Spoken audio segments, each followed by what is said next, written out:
Now, if you don't have the anatomy for a rook piercing, or if it's just going to sit in a different angle you're not happy with, you need to check out the Faux Rook.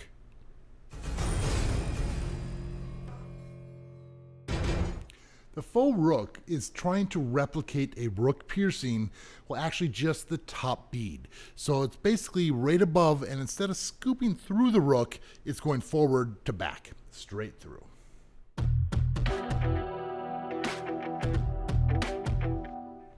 Now the placement of this is going to look like a rook piercing, just that top bead. So it's basically a flat piercing all the way over. Now it's up to you if you want a little higher up or a little lower. A lot of this depends on the angle that rook area is going to be in. Now if you want something forward facing, you're going to want to go a little higher up. But if you want to replicate that rook, bring it down right into that little curve.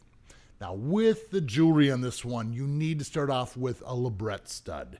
You're going to want generally a little smaller disc, maybe a 3mm disc on the back so it's not digging into that upper conch area. Or you can always use a bead on the back if the disc is a little irritating. Now the post has to be a little long to start off with, but it's up to you if you want to put a bead on there, a gem, or something even a little bit more elaborate or fancy.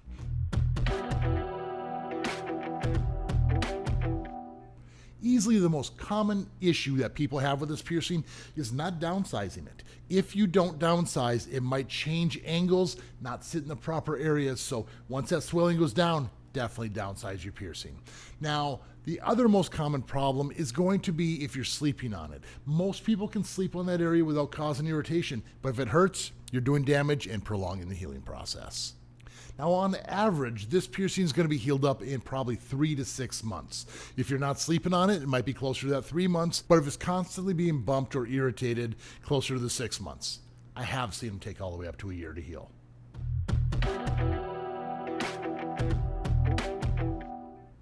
Now, if you've seen my helix piercing video, you know it's probably not going to be that much different, but there's only one way to find out. Just check it out.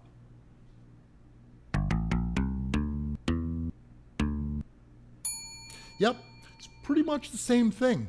The only difference would be is that this one's probably going to heal a little easier because it's on the inside.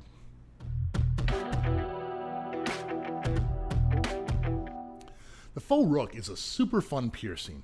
Not a lot of people use this piercing, but when you're trying to balance or curate your ear, there's a lot that goes down on the lower part, but not as much in that upper part. So this might be the one for you.